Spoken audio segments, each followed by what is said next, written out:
مرحبا، كيفكن؟ عم صور هذا الفيديو الساعة 1 بالليل، مشان هيك عمل لي لايك واشترك في القناة هيك يعني.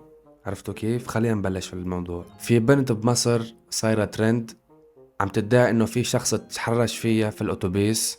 شوف، هذا الموضوع ما رح كنت احكي عليه انا الصراحة، لاني قلت خلص الشاب انمسك وانقبض عليه، اقل شي رح ينحبس 5 سنين، تمام؟ بس الشاب طلع براءة، وطلع براءة بالدليل. شو هو الدليل؟ رح نشوف مع بعض. خلينا نشوف الفيديو، بعدين رح افرجيكم كذب هاي البنت ورح افرجيكم كل شي. خلينا نشوف الفيديو. والبإذن الله هيترد في أهل بيتك، في أهل بيتك هيترد، في أهل بيتك هيترد، وهيترد لك أنت كمان في عيالك عشان ما بتدافعش عن بنت هتتحرش بيها، عشان ما بتدافعش عن بنت هتتحرش بيها، تمام؟ وديني وما اعبد هيترد في كل حته قسما بالله. وانت بنت من بلدي، انت مالك انت مالك انت مالك انت مالك انت مالك انت مالك انا زباله، انا زباله ليه وانا نازله عريانه؟ شوف، انا بحب ادقق في الامور وفي التفاصيل، فاذا بتدققوا بالفيديو بتلاقوا انه الشاب واقف بهي الطريقه. هي الطريقه هي في لغه الجسد، يعني عم يدافع عن حاله، وقف بهي الطريقه معناتها هو حاله دفاع. هاي اول شغله. تاني شغله، في شخص تاني معه في الباص عم بيقول للبنت لا تكذبي، ما قرب عليكي. والشخص هذا كبير بالعمر، مسن، فمستحيل يعني بدك تفهمني كل اللي في الباص متضامنين مع هذا الشاب، وهن شافوا بعينهم انه هو عم يعتدي على البنت. فهذا الشيء لا يعني شغل مخك شوي. بس طبعا هو الغلط اللي عمله انه عم بيقول لها دين ايه ده اللي بتقولي عليه باللبس اللي لابسه ده. الناس هون فهموا انه هو ليش عم بيتدخل في اللبس اللي هي لابسته. هي حرت باللبس اللي بتلبسه، وهذا الشيء ما بيعني انه اذا ما لابسه او ما متحجبه هذا بيخليه انه يعتدي عليها او يتحرش فيها. فالناس فهموه غلط. هو هون كان قصده انه هي وقت عم تحلف عم تقول وديني وديني، فهو عم بيقول لها دين ايه ده اللي بتقولي عليه؟ يعني انت عم تدعي انه انت شخص متدين وعم تحلفي بالله، ولبسك يعني لبسك مو لبس شخص متدين، يعني لا لك متحجبة ولا شيء. فالناس فهموه غلط. طيب هلا رح افرجيكم البنت وحكي البنت. انا لحتى احكم على الشخص اول شي بسمع الطرفين وبشوف شو في عندي ادلة، بعدين بحكم على الشخص. ما بحكم على العاطفة، لان العاطفة بتوديك بداهية وبتخرب السيستم كله. خلينا نشوف البنت. قناة القاهرة عاملة معها مقابلة وعم يسألوها انه ليش عم تدعي انه هذا الشاب تحرش فيكي، والسيستم تبعك فهمينا شلون السيستم. مش عاوزني اصوره. ده لو حد مش عامل حاجه يقول لي طب انت بتصوري ليه؟ هيقول لي طب اهدي، هيسأل. لكن ده حد عارف ان هو عامل حاجه، وحد عارف ان هو في مشكله. وبعدين ما فيش بنت تطلع تقول على نفسها انا تم الاعتداء عليا بالضرب، ده انسان حدف عليا حجاره. يعني حضرتك بتقول ايه؟ بجد هتقول ايه؟ ايوه، لا انا معاك. يعني انا بتكلم على ما تم اللي احنا شفناه في الفيديو. يعني هو جه في الاخر ابتسم لك ابتسامه، يعني من الواضح علشان ان هي يوضح ان ابتسامه هو عشان يوضح ان هو مش همه، عشان يوضح ان هو مش فارق له، وعلشان كل الرجاله اللي شبهه معاه وهم اللي مش رجاله دول اشباه ذكور بس.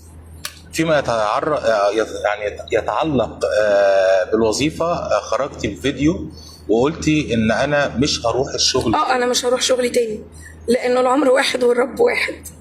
انا مش مستعده بالمره انه انا اتشوه بسبب حد بيتتبعني، ولا اقتل، ولا يعتدى عليا بشكل انا ما احبوش على نفسي، وابقى خبر لصحيفه علشان تجيب ريتش ولا عشان تجيب ترند انه انا شوهت. ما هو انا اللي هتشوه. خلينا ناخد لحظة صمت ونركز كلياتنا مع بعض. شفتوا المقطعين اللي فرجيتكم اياهم اول الفيديو؟ هدول كلهم لازم يكونوا متصورين فيديو واحد، صح ولا لا؟ هي وقت اللي صورت الفيديو وقت كان بعد ما اعتدى عليها على اساس او تحرش فيها، صورت الفيديو في الباص، هو لازم يكون فيديو واحد. هي شو عملت يا حذركن؟ قصت الفيديو، سوته فيديوهين. الفيديو قصته وعملته فيديوهين. ليش؟ لحتى لما تنشر على الصفحة عندها بالتيك توك يكون فيديو أكتر من فيديو عندها على القصة نفسها، مشان تجيب مشاهدات أكتر. يعني إذا فتوا لعندها على الصفحة طلعوا الفيديو كيف قصصته، عملته مقطعين مشان يجيب عندها مشاهدات أكتر، وطلعوا لي على المشاهدات تبعيتها قبل ما يصير تعمل هذا الترند وتعمل هذا القصة. طلعوا على المشاهدات ما بتتجاوز 20,000 30,000 انشقت حالها. وبعد ما نشرت هذا الفيديو اللي قصته لنصين، صارت أي فيديو بتنشره بيجيب 1,000,000 مشاهدة. وطلعوا لي على المتابعين عندها صار أكتر من 30,000. خلال يومين. فهي البنت واضح وضوح الشمس من حكيها ومن حركاتها مبين البنت سيستمها مو ظابط. يعني فوتوا لعندها صفحة تيك توك بتعرفوا هذا الشيء، حتى بالتعليقات فوتوا على التعليقات تبع الفيديو الكل الناس كاتبة مصدقين الشاب ومبين عليك انت عم تكذبي. طيب خلينا هلا نسمع الشاب بعد ما ادعت عليه انه هو عم تحرش فيها وصارت الشغلة ترند والشاب صارت سمعته مثل سمعة الكلب. خلينا نسمع الرد. السلام عليكم اخواتي في الله. انا صاحب فيديو البنت اللي بتقول عليه متحرش. تمام، انا هحكي لكم الموقف باختصار. مخلص شغل الساعة 5:30 كده تقريبا 6، مروح من محطة الاتوبيس الترددي اللي عند سلم البارون لحد طريق الاسطورات كده. طريق طبعا زحمة وبتاع ومش عارف ايه. البنت واقفة بيني وبينها تقريبا 1.5 أو 2 متر. مرة واحدة لقيتها بتقول ان انا متحرش وحرامي. فالكمساري معدي بيقول لها يا بنتي ما عملش فيكي حاجه، ده بعيد عنك. قالت له لا ده من زمان سرق مني 200 جنيه. فالناس طبعا بقت مستغربه من حاله البنت وانها عماله تصوت وتعمل، ويقولوا دي يعني دي تقريبا عندها حاله يعني مش طبيعيه البنت. ف انا ما عملتش فيها حاجه. البنت بتقول ان انا اتحرشت بيها، وبتقول ان انا سرقتها، وبتقول ان الحوار ده كله بقاله فتره، بقاله اسبوع، وان انا متابعها او مراقبها. طب انت ساكته على نفسك ليه؟ لو انت فعلا زي ما بتقولي كده ان انا مراقبك بقالي اسبوع، او ان انا بضايقك بقالي اسبوع، انت ساكته على نفسك ليه بقالك اسبوع؟ وزي ما انت بتقولي راحه جايه كل يوم عليا. يعني انت واحد بيضايقك وبيتحرش بيكي وبيسرقك، كل الكلام ده انت مستحمله ليه بقالك اسبوع؟ فدي حاله طبيعي، ده حاله مش طبيعي خالص. حاجه تانية، الناس اللي بتقول ان انا بتكلم على اللبس وان انا ماليش دعوه باللبس، ما هو انتوا يا جماعه مش فاهمين الموضوع. في راجل كبير قاعد جنبي اللي ماسك سبحه، اللي الكل عمال يعيب فيه. الراجل ده بيقول لها البنت عماله تقول ديني وديني والله مش عارف ايه، والله ده عمل ايه. فالراجل بيقول لها دين ايه؟ الدين بريء منك. فانا سمعت الكلمه بتاعته دي، فانا بقول لها دين ايه؟ انت تعرفي ايه عن الدين باللبس اللي انت لابساه ده؟ مش معنى ان انا بقول لها كده ان انا بدافع عن نفسي او ان ده مبرر ان انا اتحرش بيها او ان انا اعمل الكلام ده. انا طبعا لا اتحرشت بيها ولا سرقت منها حاجه، وربنا اعلم وحسب الله ونعم الوكيل. بس انا لما بقول لها اللبس، بقول لها لبس ايه؟ اللبس اللي انت لابساه ده، انت تعرفي ايه عن الدين باللبس اللي انت لابساه ده؟ وكمان البنات اللي موجوده في الاتوبيس هم اللي كانوا بيبعدوني عنها. يعني بيقولوا لي تعالى، البنات بقى مش رجاله ولا شباب، عشان الناس اللي بتدافع عن البنات وبيقولوا الرجاله ازاي واقفين عاملين كده، وازاي ما بيرفش منهم رد، وازاي مش عارف ايه، وازاي هم بيشجعوها على كده. طيب البنات نفسهم بقى اللي كانوا موجودين في الاتوبيس بيقولوا لي تعالى ابعد عنها، دي شكلها مريضه او عندها حاله، ابعد عنها علشان ما تعملكش مشكله. فالحمد لله انا بني ادم محترم، واهلي عارفين واصحابي عارفين والجيران وكله.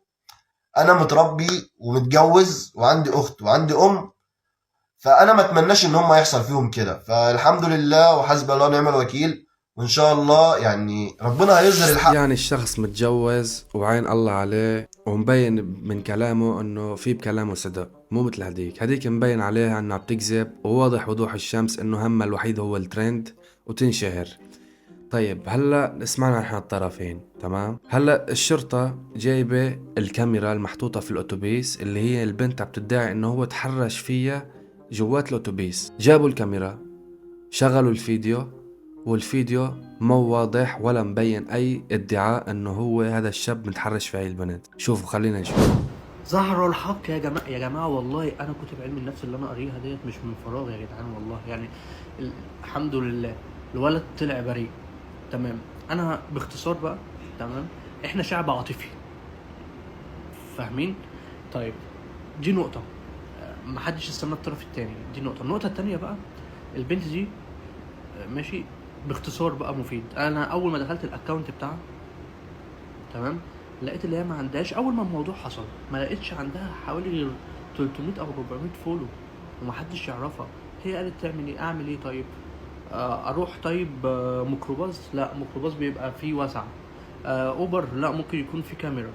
طيب ايه اسحب مكان؟ هو اتوبيس هيئة، ومنها تشهر، ومش بعيد كمان مخرج كمان ايه يكتشفني واعمل دورين 3 كده بقرشين. يلا ربنا يرزقها كده بكام دور زي نسرين امير كده في حملة فليزر. بس لازم الولد ياخد حقه منها.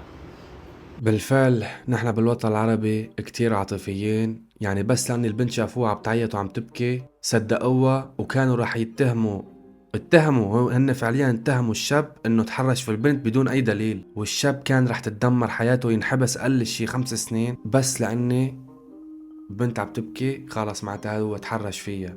طيب ما في قدامك، ما في دليل، على اي اساس انت عم تدعي على هذا الشاب انه هو تحرش في البنت؟ طبعا الشاب طلع براءة بعد ما انقبض عليه، لاني فتحوا الكاميرا وشافوا انه هو ما قرب على البنت ابدا. فمشان هيك لا تكونوا عاطفيين زيادة عن اللزوم، حكموا عقلكم بمثل هيك قصص، بتسمعوا الطرفين، بتشوفوا شو في عندكم ادلة، بعدين بتحكموا على الشخص. مو هيك بس على مجرد عاطفتكم تمشوا، لان اذا بتمشي على العاطفة سيستمك بخرب وبتخرب الامور كلها. ومشان هيك انا طفيت ونعسان كتير ولازم انام. عم صور هذا الفيديو الساعة 1. بشوفكم في فيديو جديد وسلاس.